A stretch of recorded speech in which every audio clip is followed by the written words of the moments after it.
cuma terpakai 10%-nya loh. Enggak lah, itu tidak benar. Manusia hampir memakai 100% otaknya hampir setiap saat. Lalu, apa yang menahanmu? Kenapa kita tidak bisa belajar bahasa asing lebih cepat, mengalihkan banyak angka di luar kepala, atau memahami fisika kuantum? Mungkin karena semua batasan yang kita buat sendiri. Apa kamu pernah bilang pada dirimu sendiri, aku kurang jenius buat mecahin soal matematika itu, atau aku nggak cukup pintar biar bisa masuk ke universitas itu? Kalau ucapanmu begini, berarti kamu sudah memprogram dirimu agar gagal. Setiap manusia bisa kok melakukan hal luar biasa kalau memang punya kemauan. Pada tahun 1954, Roger Bannister menjadi pelari pertama sejauh 1,6 km dalam waktu kurang dari 4 menit. Selama berabad-abad sebelumnya, hal ini dianggap mustahil. Konon, jantung kita bisa meledak kalau kita lari secepat itu.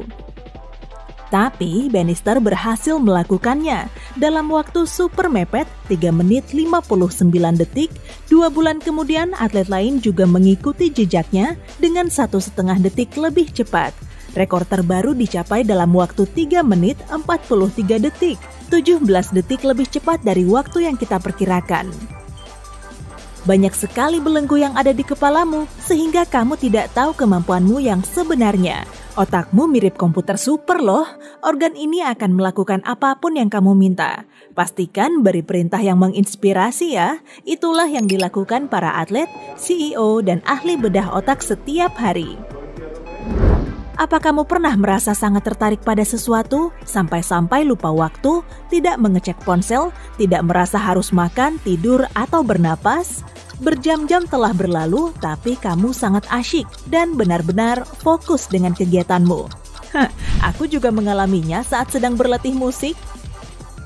Kondisi ini memang tidak sering terjadi, tapi mungkin kamu juga pernah mengalaminya setidaknya sekali seumur hidup. Dan rasanya sungguh luar biasa. Bayangkan kamu bisa hidup seperti ini setiap saat. Dengan istirahat untuk makan, tidur, dan lainnya, manusia tetap perlu memenuhi kebutuhan bertahan hidupnya. Tapi, coba bayangkan kalau kamu bisa selalu dalam kondisi ini setiap kali belajar, bekerja, atau menjalani hobi. Kamu pasti jadi orang yang paling produktif. Kamu bisa saja sudah tamat SMA di usia 14 tahun dan menjadi CEO sebelum 20 tahun. Bisa-bisa kamu juga sudah mengarang banyak novel. Itu bukan sains fiksi loh. Pikiranmu memang punya kekuatan untuk bisa super produktif dan kreatif. Dan rupanya kamu bisa mengaktifkannya di otakmu tanpa bantuan orang lain. Psikolog yang menemukan bukti ini memang orang yang penuh rasa ingin tahu. Kenapa sebagian orang, seperti seniman, terus menciptakan mahakarya, meski tidak mendatangkan uang atau ketenaran? Karya seni mereka tetap menenteramkan jiwa, dan mereka tidak mau mencari profesi lain yang lebih menghasilkan. Psikolog tadi mulai mewawancarai orang-orang ini.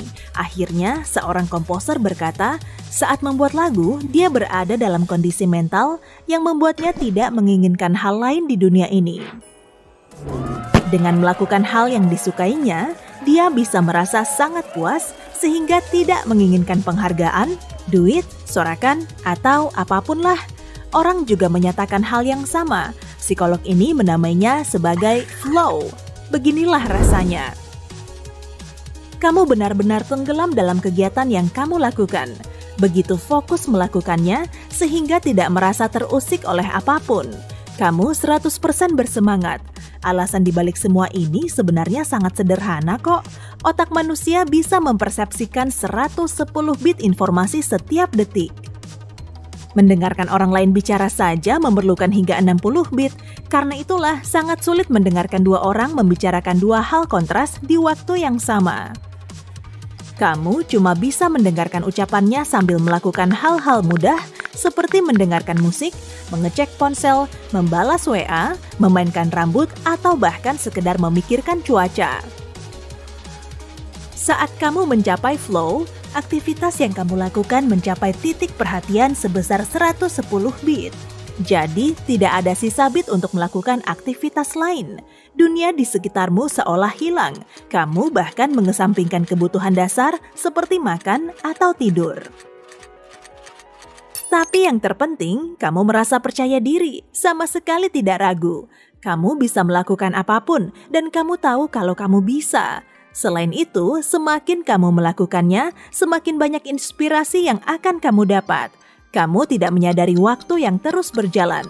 Jam berlalu, tapi kamu bahkan tidak sadar dan tentunya kamu tidak kelelahan. Saat kamu membaca buku, semua kata yang tertulis seolah hidup. Saat memainkan alat musik, seolah kamu bisa mendengarnya berbicara denganmu. Saat kamu berlari, dunia di sekitarmu seolah berada dalam suara surround HD. Kedengarannya memang keren sih, tapi bagaimana cara mengaktifkannya? Nah, semuanya tergantung pada dua hal ini. Seberapa besar kamu merasa tertantang, serta tingkat keahlianmu. Kamu akan berada dalam berbagai kondisi tergantung level kedua faktor ini. Misalnya saja, kamu sedang mengerjakan PR matematika kelas 2 SD. Meski bukan Einstein, kamu juga bisa matematika. PR itu terlalu mudah dan tidak menantang sama sekali. Kamu pun jadi bosan. Nah, coba bayangkan kamu baru saja dapat pekerjaan baru. Kamu memang punya keahlian sih, tapi atasanmu memberi pekerjaan yang sangat sulit di hari pertamamu. Kali ini tantangannya terlalu besar, jadi kamu mulai merasa khawatir. Flow ada di antara kedua kondisi ini. Di sini kamu punya sekian banyak keahlian, tapi juga punya banyak tantangan. Pekerjaannya memang sulit dan kamu sangat percaya diri dengan keahlianmu itu. Inilah langkah-langkah yang perlu kamu lakukan agar bisa memasuki flow state. Pilih waktu yang tepat. Pertimbangkan waktu-waktu di saat kamu paling produktif. Mungkin pagi-pagi sekali, tengah hari, atau lewat tengah malam. Tiap orang punya waktu produktifnya sendiri. Apa kamu kelelahan, sedih, stres, marah, atau lapar? Kalau iya, maka tak akan berhasil. Pastikan kamu sangat berenergi dan positif. Kalau tidak, perhatianmu akan selalu teralihkan. Jauh-jauh dari ponsel deh, matikan TV, dan tutup pintunya. Kalau fokusmu buyar saat melihat foto Anabul yang dikirim temanmu, kamu perlu waktu sampai 25 menit untuk benar-benar melupakannya, lalu kembali berkonsentrasi pada pekerjaanmu. Senyapkan ponselmu dan rapikan mejamu, sehingga kamu tidak merasa harus melakukannya kemudian. Ambil semua barang yang akan kamu perlukan, sehingga kamu tidak harus bangun dan mengganggu flowmu itu. Nah, coba pilih kegiatan yang benar-benar ingin kamu lakukan. Jangan lupa, agar bisa masuk ke flow, kamu harus melakukan hal yang sangat kamu kuasai dan memberimu tantangan. Sayangnya, kamu tidak bisa mencapai flow di setiap aktivitas. Jadi, pilih kegiatan yang benar-benar sudah kamu kuasai. Menurut para ilmuwan, kita perlu latihan selama 10.000 jam agar jadi mahir. Maka, rata-rata 3 jam sehari, iya, setiap hari, selama lebih dari 9 tahun. Pilih hal yang menantang serta memberimu kesempatan untuk berkembang. Kalau terlalu mudah, kamu pasti akan cepat bosan. Tapi jangan berlebihan juga.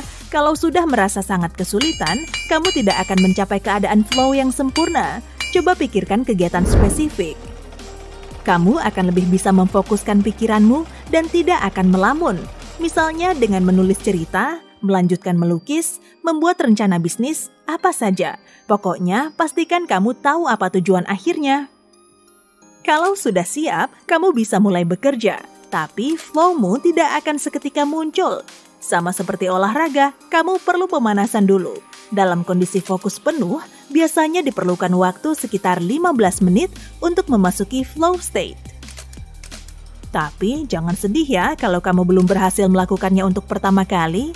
Terus coba sesering mungkin. Kemungkinan kamu akan paling produktif dan merasa paling bahagia pada saat seperti ini. Kemungkinan besar kita mendapatkan ide terbaik saat kita berada dalam mode flow sepenuhnya. Inilah saat komposer menggubah musik terbaik mereka, penulis mengarang novel terbaik mereka, dan para atlet wanita mencetak rekor dunia.